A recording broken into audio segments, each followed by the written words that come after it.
You pull up to the pharmacy.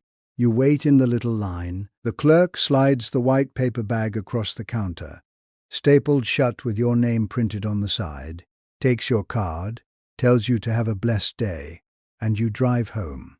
$60 this month, $90 the next, $200, $400, and not for 1 year, every month, forever, as long as your heart goes on beating, because the pressure pill does not cure the pressure, it only holds it down. And the cholesterol pill is the same, and the joint pill and the sugar pill, and the little one they gave you to settle your stomach from the other 4, round and round, month after month.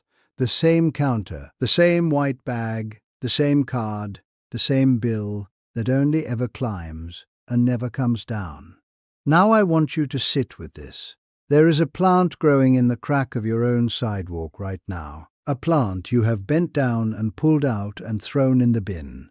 A plant you have poisoned and called a weed, that the old healers used to ease the very same troubles for 5,000 years. It eases the stiff joint. It calms the sour stomach. It steadies the water in a swollen body. It quiets the heaviness that sits on a man's heart in the dark of winter. It is not one plant for one trouble. It is a whole row of them growing wild and free along your fence line, and the old people leaned on them for every ailment that came through the door. It is not a chemical brewed in a far-off plant. It is a leaf that God grew out of the ground, so plain and so safe that children have eaten it in the spring greens for as long as there have been children. And once you know it, it is yours for nothing, year after year, forever. A handful of free weeds against a bill that never ends. For more than 30 years I have sat across the kitchen table from families worn thin not only in spirit but in body, and quietly crushed under medical bills they could not climb out from. My grandmother taught me about these plants when I was a boy. She kept dried nettle hanging in the pantry, and a tin of dandelion root beside the stove, and there was a remedy in that kitchen for very nearly everything that walked through the door. Today I am going to tell you what these plants are, where to find them, how the old people used them, the honest places where they fall short, the small care to keep your family safe, and why a whole industry that lives on the monthly refill will never once speak their names to you. Before I go further, for the folks who want all 6 with every preparation gathered in one place, I have put it together at not bring it up again in this video. If you want it, it is there. Now let me show you the plants. Let me first tell you why these plants are even here, because once you understand it, the rest of this video makes simple sense. In the very first pages of Scripture, God looks upon everything He has made and calls it very good. Not adequate, not sufficient, until something better could be invented and sold to you in a bottle. Very good. And that word covers every herb-bearing seed, every plant given for food and for healing, set into the soil of this world before the first human breath was ever drawn. That is the marvel of it, and this is what does the work. The provision was laid down before the need was ever felt. The medicine was already in the ground before the first man ever fell sick. You have not been walking past empty weeds your whole life. You have been walking past the pharmacy and mowing it down every Saturday. And here is the part that should make a man stop. For 2,000 years and more, healers reached for these plants by patient watching alone, with no laboratory and no microscope. And in our own time, when the scientists finally turned and looked, again and again they found real compounds doing real work inside the very leaves the old people trusted. The wisdom came first. The laboratory is only now learning the words for what your great-grandmother already knew. Now let me tell you the plants themselves, plainly, because the list is long and folks deserve to know. The first is the dandelion, the one the lawn companies have spent a fortune teaching you to hate, to poison, to dig out by the root. And yet the dandelion is among the most documented healing plants in all of recorded history. It shows up in the old medicine of China, of the Arab physicians 1,000 years back, of the native peoples of this land, and of the European herbalists from before anyone wrote things down. 4 peoples, separated by whole oceans, each arriving at the very same plant on their own. That is not chance. The bitter leaf was taken as a spring tonic and a gentle water pill, and the root has been used for the liver and the slow stomach for as long as there are records of it. It carries a fiber called inulin that feeds the good life in your gut. Free, in your yard, already there. The second is stinging nettle, what the old folk called the plant of strength hidden beneath pain. Brush it carelessly and it raises welts on you. And so most people know it only as a thing to avoid. But cook it or dry it or steep it and the sting is gone, and what is left is one of the most mineral-rich greens that grows wild. Iron, calcium, magnesium, the very things a tired old body runs short of. And here is what ought to make a man sit up straight.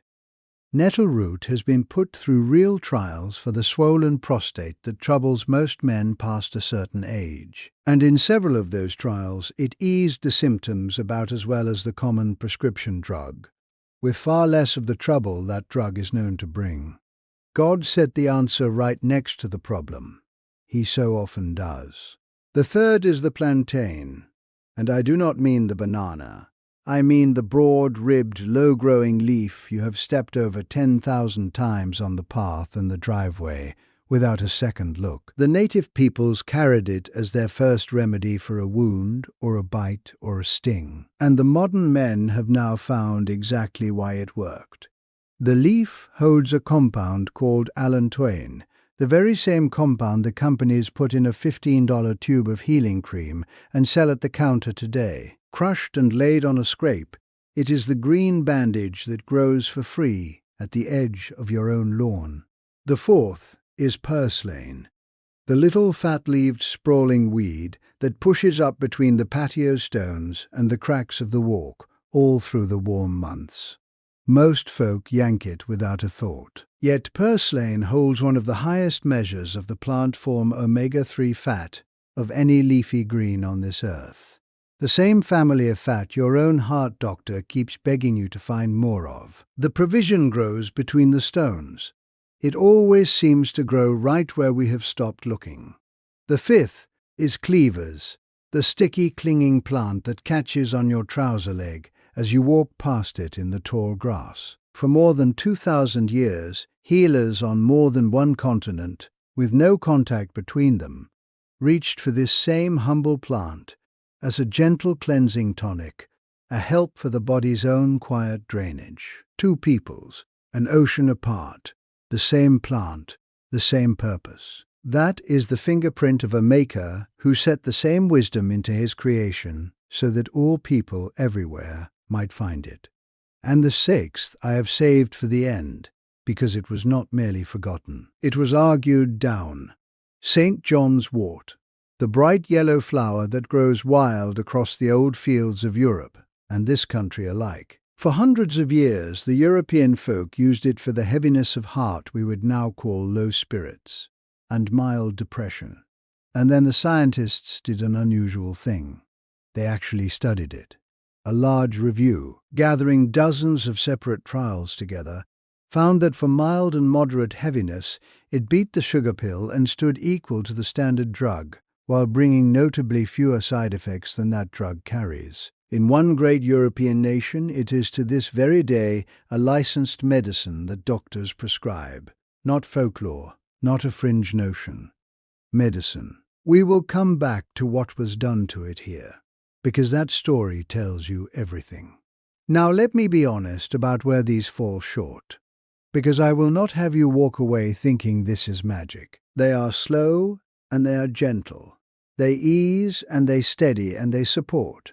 They do not work a miracle by Tuesday morning, and any man who tells you otherwise is selling you something. And a few of them will tangle with medicine you may already take. The St. John's wort especially does not belong beside an antidepressant, the birth control pill, or a blood thinner. The nettle can move your blood pressure. The dandelion pulls water the way a water pill does. So, if you already carry a prescription, you clear any of these with your doctor before you begin. not out of fear, but out of plain sense. And you must know your plant before it ever reaches your cup. For a few of these gentle leaves have rough-mannered look-alikes, and a confident guess is how people come to grief. Learn each one from someone who truly knows it, or from a good guide. Pick from clean ground, never the roadside, never the sprayed lawn, never the strip the dogs all visit. That is the whole of the caution, and it is the same plain care you would give to any strong thing that comes out of the earth. Now I want you to take a moment, because this is the part that matters. Think on what we have just walked through. A row of plain green weeds growing wild and free along the fence, no chemistry to them, no cost to them.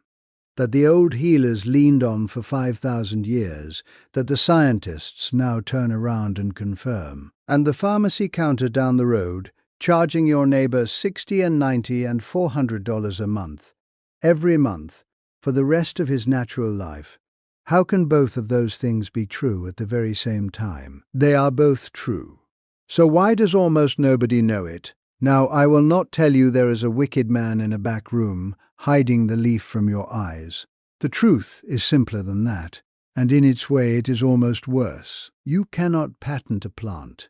A dandelion that grows wild in a field belongs to no company on this earth. Plantain cannot be owned. Nettle cannot be trademarked. And carrying one new drug through the approval process costs, by a figure the drug industry itself reports, somewhere near $2.5 billion. Now follow the simple arithmetic. If a thing cannot be owned, no company can ever earn that mountain of money back by selling it. So the great trials never get funded, not because the plants fail, but because no man stands to grow rich by proving that they work. There is enormous money in a pill you must buy again next month. There is no money at all in a weed you can pull for free behind your own barn. That is not a conspiracy. It is just how the money flows. Solomon wrote that the poor man's wisdom is despised, and his words are not heard. What God gives freely for the provision of all is despised for the very reason that it is free. And so no company runs an advertisement for the weed in your gutter, and no man in a white coat knocks on your door to recommend it. And a whole nation comes to believe that healing is something only a counter and a register can hand to them. Big Pharma does not need to bury these plants. It only needs to keep its silence and let you keep mowing. And that yellow flower, the St. John's wort, tells you the whole of it. Across the ocean, a government licensed it as proper medicine, and doctors prescribe it to this day. Here it was quietly cast into doubt and left to be forgotten, because forgetting paid better than knowing. So here is what I want you to do this week, before the week is out. Walk your own yard, walk the edge of your own street, and find these plants growing within a short walk of your door, for I promise you some of them are there. Learn their names with your own eyes and your own hands. Write the 6 down on a piece of paper, not in your phone, and set it where you will pass it every morning. Read up on each one, soberly, the way a steward would, and not a gambler. And if you carry a real condition and a real prescription, take what you find straight to your doctor, so that you walk through this world as both an informed patient and an heir to a wisdom older than every pharmacy ever built. Then tell me, down in the comments below, which of these 6 is already growing where you live. Come back in a month and tell us what you found, because the stories you all share down there teach the new folk far more than I ever could from up here. I read every single one. Next week, since we have spoken of the leaves at your feet, I am going to lift your eyes a little higher, to the trees whose leaves Scripture itself says were given for the healing of the nations, and to the 2 plain foods sitting on your own table that the old people leaned on hardest in the years when the doctor was a full day's ride away. It is the natural next step after today. Until then, learn one name, find one plant, bring it home with care, and let the provision God set into the ground before you were ever born begin to do the quiet work the counter never could. May God prosper the work of your hands, and may the warmth of His blessing fill every corner of your home. Peace and grace. and I will see you next week. And if someone you love is suffering and searching for an answer, send this along to them. It may be the very word they have been waiting to hear.